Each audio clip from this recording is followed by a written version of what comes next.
Imagine for a second our world today. Everything connected. Now, imagine it all just disappearing in a generation. The internet, gone. Global trade, completely stopped. Entire countries just wiped off the map. It sounds like a sci-fi movie, right? But it's not. It actually happened about 3,200 years ago. A booming, interconnected world full of powerful empires suddenly and violently collapsed, and it plunged humanity into a dark age. The question is, how? That's the cold case we're going to crack open today. All right, let's get into it. Here's the game plan for solving this ancient mystery. First, we're going to paint a picture of this incredible, globalized world that was lost. Then, we'll watch as it all comes crashing down. We're going to investigate the prime suspect, these mysterious invaders called the Sea Peoples, before we uncover a whole crew of co-conspirators.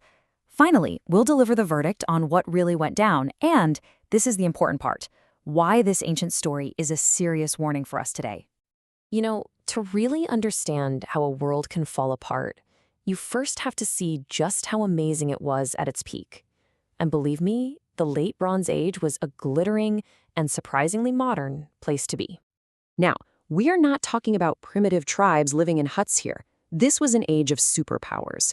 You had the mighty Egyptians, the fearsome Hittite Empire in what's now Turkey, the seafaring Mycenaeans in Greece, and other big players in Mesopotamia and Cyprus. And they weren't just living next to each other, they were deeply connected. We have their letters written on clay tablets where they call each other brother, arrange royal marriages, and hammer out international treaties.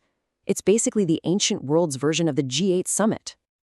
And the engine that made this whole world go round was something we could call Bronze Age globalization.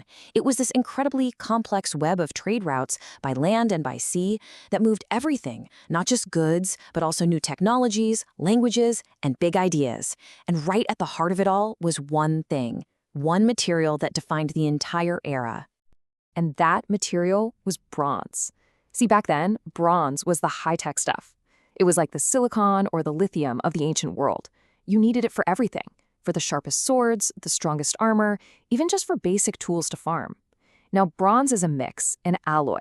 It's mostly copper, which you can find in a few places, but to make it work, you need to add about 10% of something way, way rarer, tin. And finding tin, controlling the supply of tin, that was the great geopolitical game of the day. We actually have an incredible snapshot of this globalized world, all thanks to a single ship that sank. It's called the Ulu Barun shipwreck, found off the coast of Turkey, and it's basically a time capsule from the 14th century BC. I mean, the cargo was just mind-blowing. 10 tons of copper and 1 ton of tin. That's enough raw material to make 11 tons of high-grade bronze. To put that in perspective, that's enough to equip an army of nearly 5,000 soldiers. But it wasn't just metal. It had ebony from Africa, blue glass from Mesopotamia, swords from Italy, even amber from the Baltic. It was like a floating Amazon warehouse for the ancient world. So this leads to the big question. Where in the world did they get all that tin? For a long, long time, nobody knew. The copper, that was easy. We could trace it to mines on Cyprus. But the tin? Well, the answer, which we figured out using some pretty advanced science, is absolutely staggering, and it completely changes the way we see this ancient world. Get this, the analysis showed that while 2/3 of the tin came from a known mine in Turkey, which was controlled by the Hittite Empire, the other 1/3 traveled over 2,000 miles overland from a remote mine in what is now Uzbekistan. Just try to imagine the logistics of that. Digging it up, smelting it, and then hauling it on donkey caravans over mountains and across deserts just to get it to the coast. It's insane. And here's what's so fascinating.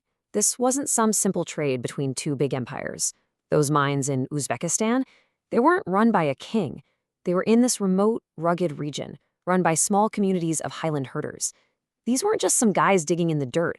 They were sophisticated players in a massive international supply chain, connecting their little local operation to the huge, high-tech markets of the Mediterranean. For hundreds of years, this incredible web of interdependence created wealth and drove progress. It was a complex machine, and everybody depended on everybody else to keep it running. But that was also its fatal flaw. A complex machine has a lot of moving parts, and if just one of those parts breaks, say a tiny tin mine way out in Uzbekistan, it can send shockwaves that could bring the whole civilized world to a grinding halt. Okay, so now that we see how this brilliant world was built on this very complex, very fragile foundation, let's look at how it all came to a sudden, catastrophic end. The speed of it all is what's really terrifying. We're not talking about a slow, centuries-long decline like the fall of Rome. No, this was a storm of destruction that just tore through the Eastern Mediterranean in a couple of decades, right around 1200 BC. A world that had taken centuries to build was just gone in the blink of an eye. The great palaces in Greece burned to the ground. The mighty Hittite capital of Hattusa, a center of world power, destroyed and abandoned forever. Thriving port cities like Ugarit on the coast of Syria were turned to ash. Entire civilizations literally vanished. Writing itself was forgotten in some regions for hundreds of years. A dark age fell across the land. And we have these haunting, first-hand accounts of the terror. This message was found on a clay tablet. It's from the king of Ugarit, desperately writing to his ally for help. It's a plea that never arrived. In a really cruel twist, the tablet was actually in a kiln, being baked to make it permanent when the city was attacked. The very fire that destroyed Ugarit is what preserved this final, desperate message for us to read. It's an epitaph for an entire world. So, the question that has obsessed historians for over 100 years is, what happened? What on earth could be powerful enough to knock down not just one city or one empire, but a whole network of civilizations, all at roughly the same time? For a long time, the blame was put on one group of mysterious villains. All right, let's investigate the usual suspect in this historical whodunit. They're known to us by a name given to them by their enemies, the Sea Peoples. So our main eyewitness is Egypt, because they were the only major power that managed to survive the first wave of this chaos. And on the walls of his temples, the pharaoh Ramesses III carved these dramatic, action-packed scenes of his battles against this mysterious coalition of invaders who came from the sea. They're shown with these wild, horned helmets and feathered headdresses, and their families are with them in ox carts. This suggests they weren't just pirates out for loot. They were migrants on the move, a whole people, sweeping down the coast and burning everything in their path. And the most famous piece of evidence, what for a long time was considered the smoking gun, is this huge stone slab called the Merneptah stele. It was put up around 1208 BC, and it's basically a victory monument, a big billboard bragging about the pharaoh's military wins. Now, most of the monument talks about a victory over the Libyans, but near the bottom it lists a bunch of victories in Canaan. And this just shows you the Egyptian perspective. After listing cities they conquered, like Ashkelon, it makes this incredible claim about a group up in the hills. Israel is laid waste, bare of seed. This is a huge deal. It's the first time the name Israel appears in any historical record outside of the Bible, and it puts them right in the middle of all this chaos. So the story of the Sea Peoples is pretty compelling, right? A barbarian horde that comes out of nowhere and destroys civilization. But the more scientists and archaeologists have looked at the evidence, the more complicated the story gets. I mean, think about it. Could a disorganized group of raiders, no matter how tough they were, really take down multiple, powerful empires that had existed for centuries? The evidence now points to a different conclusion. They weren't the cause of the collapse. They were a symptom of it. The Sea Peoples may have been the ones holding the torches, yeah, but the entire house was already soaked in gasoline. The whole system was already cracking under the strain of several massive crises that had been building for decades, and they all hit at the same time.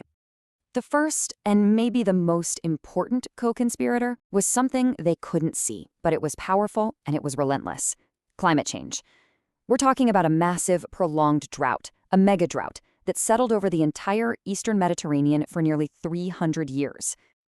And what's really amazing here is that the scientific evidence for this is just overwhelming. It's coming at us from all angles. Scientists looked at ancient pollen from Syria and found that lush forests of oak trees just gave way to dry scrubland, a total collapse of the agricultural landscape. Core samples from lakes in Cyprus show the same thing. Stalagmites in caves, which grow in tiny layers every year, recorded a huge drop in rainfall in their chemical makeup. And even the mighty Nile River, its flows slowed to a trickle. For Egypt, which depended entirely on the Nile's flood, this was an absolute catastrophe. This isn't just a theory. We have their panic letters, with kings begging each other for life-saving shipments of grain. And as if a historic drought wasn't bad enough, the very ground they stood on turned against them. The Eastern Mediterranean is a hotbed of seismic activity, and the evidence points to what scientists call an earthquake storm, not just one big one, but a whole series of massive quakes over a 50-year period that just flattened cities all over the region. It wrecked their ports, their roads, and made it even harder to move food around. So you can see how this creates a death spiral. When people are starving and their government can't feed them or protect them anymore, the whole system breaks down. You get riots, internal rebellions, civil wars, and you get huge groups of desperate people leaving their ruined homes to find food somewhere else. People who, from the outside, might look a lot like those sea peoples. The system wasn't just being attacked from the outside, it was rotting from the inside out. So if it wasn't just the sea peoples, and it wasn't just the drought, and it wasn't just the earthquakes, what is the final verdict on the death of the Bronze Age? The answer that most scholars agree on today is that it was a classic systems collapse. It wasn't one thing. It was a perfect storm of disasters. Think of it like a massive power outage. One broken power line is a local problem, but if you have a bunch of failures all at once, you can get a cascading effect that brings down the entire grid. That's exactly what happened here. It was a feedback loop of destruction that this highly connected but very fragile world just couldn't handle. And you can literally trace the chain reaction like watching dominoes fall.